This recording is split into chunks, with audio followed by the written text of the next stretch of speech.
little, the astroplane, and I know that I've done it since over a period of time, and it's not necessarily when I was, in that awful situation with child, blah, blah, blah. But I only remember having that initial glimpse of this beautiful place, with the green grass, and everything was lush and perfect. There was music, laughter, and just this gorgeous sense I can't tell you what was there. I don't. That's the sad part. I have the manifestation of a wet pillow. Yeah. Wow. And just because it was just such an extraordinary experience. Yeah. But then equally I've had a wet pillow of absolute abject sadness. Yeah. Too. Wow. But it's very vivid for you. Yeah. So it is, yeah. But, I'm getting sort of used to it. Mogadons help. Mogadons. A little bit of now we're going into our third stage. Yes. What's our third stage today? Our third stage is Spirits with Spirits.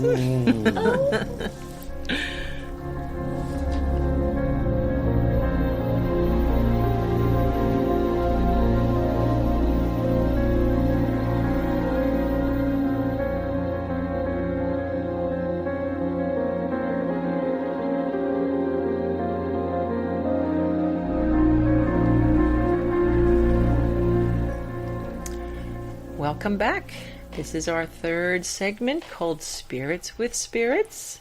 This is where we like to have a little fun. Each week, one of us will bring in a bottle of something special. And I believe this week, Mr. Brodie has brought us something a little different. Little nautical. Yes, what have you brought for us? We have some rum. Oh, spiced rum. Ooh, pirate liquid. It has a strange name for the modern time because it's called Mount Gay. Now we can all understand the ramifications. Oh yes. I don't use that word ramifications straight after what you just said. Yes, well, there you go, as in ram.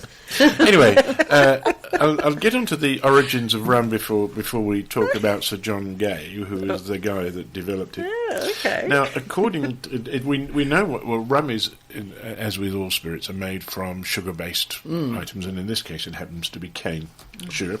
And according to Maria Dembicka, the King of Cyprus, Peter I of Cyprus, he brought rum with him as a gift for the other royal dignitaries at the Congress of Krakow, held in 1364.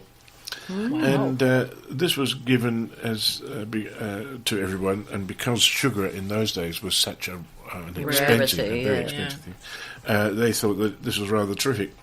And then there's another early rum-like drink which was called brum, which was produced by the Malay people. Brum dates back literally thousands of years, and apparently Marco Polo is reputed to have tried a very good wine of sugar. That's what they called it. And that was offered to him in the area which became modern-day Iran. The first distillation, though, of rum took place, of course, where else but in the Caribbean, and it took place on the plantations which are there from the 17th century. Would that have been white rum?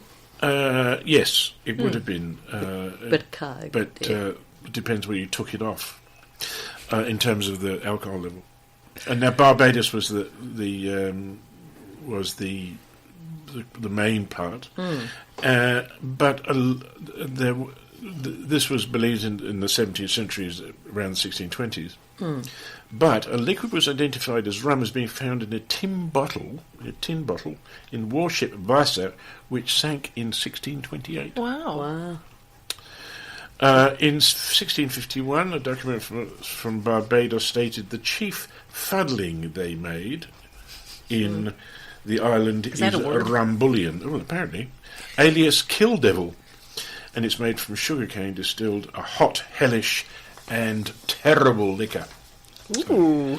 Now, of course, it's all being tied in with the sea and the concept of grog. Grog was a watered-down rum. Yeah.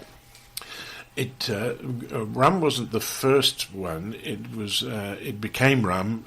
Originally, it it was with brandy from France, but then once the island started to make rum, then it got rum was issued.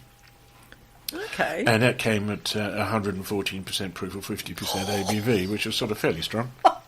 Just a little bit. It was like we're originally given crashing your boats. neat, but then it was served with lime juice, which was for helping with scurvy, Okay. and that was yeah. watered down around 1740. Now, it was believed the honour of the word grog came from the term which was coined in honour of the Grogram cloak Admiral Vernon wore in rough weather. The term predates his famous order. It means so it was his. I never it was knew his, that. That his, is awesome. His Mac, so to speak. It's making Today, a toddy of rum is still issued on special occasions, and the order to splice the main brace was given by the Queen or a member of the royal family on certain occasions. Now, legend also has it that the naval rum that Horatio Nelson was that yes. after his death at the Battle of Trafalgar, his body was preserved in a cask of rum to allow the transportation back to England. But, according to history, upon arrival, however, the cask had opened was found to be empty of spirit. The pickled body was removed, and upon inspection was discovered that the sailors had drilled a hole in the bottom of the cask and drunk all the rum, hence the term Nelson's blood being used to describe rum. It also serves the basis for the term tapping the admiral, which is being used to describe Tapping the suspiciously sucking liquor from a cask through a straw. Oh my God. That's hysterical. The Royal Navy was the last naval force to give sailors the free daily tot of rum. Royal New Zealand Navy. So we don't do it anymore. The order to splice the main brace can only be given by the Queen. So that's rum. There you go. God. So there is a Navy rum in the UK. Yeah, there is. And they still celebrate with a tot of rum, but it's they still They don't have get it daily, though. Yeah, no. But they still have these little brass measuring jugs that they scoop up and put it in, and they also refer to it as Puss's rum. Puss's, yes. Puss's rum, yeah. Puss's rum, which is a Navy term. And, I remember when I first started drinking, I quite liked the taste of rum and black. Oh, yes. Yeah.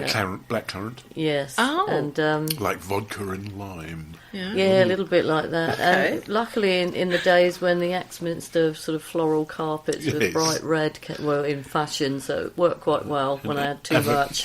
Avocado and yellow wallpaper. Yeah, the tandoori wallpaper, we'll call it that. So that's our spirit for the day. Yes. What do you like rum? How do you find it? I actually quite like white rum. I do like dark rum. I make my own eggnog at Christmas. Yes.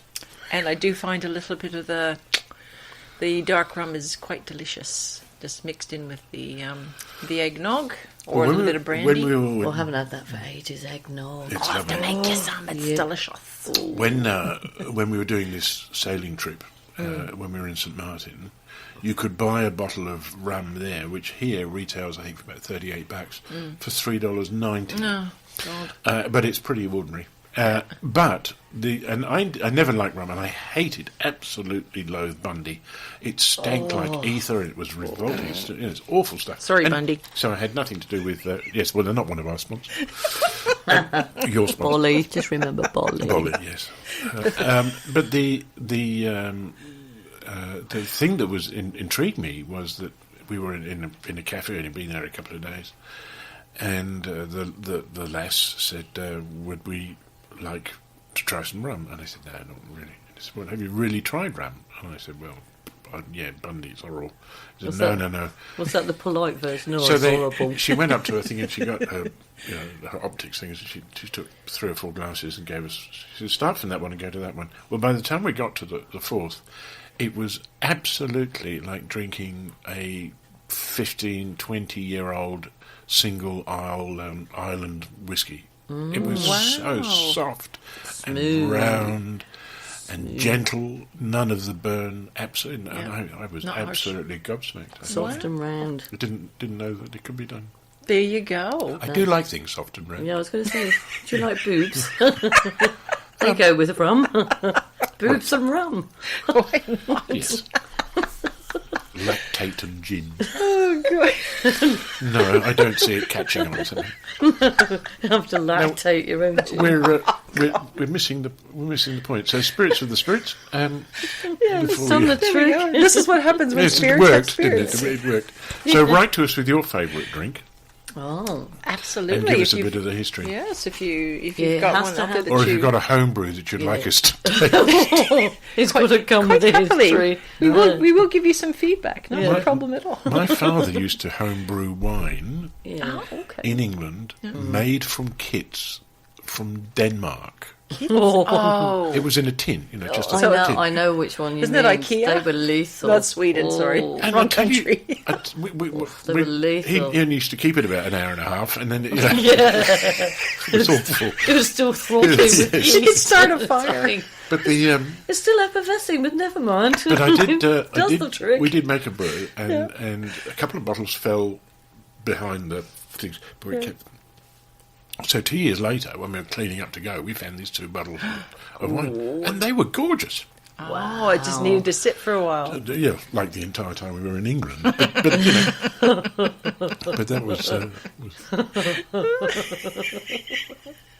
Is alcohol used in spiritual environment? I mean, Well, the Catholic Church, yes. well, Blood they of do- Christ. yes, Yeah. yes. Oh, I guess they do. Yes, it's sherry, isn't it? It's, their wine. In the pagan In the thing. pagan sense, Yeah, yes. if you were doing, not they ever actually saw them doing, but part of the Wicca was to set up an altar where you had a bottle of wine that would represent the body of Christ, or the.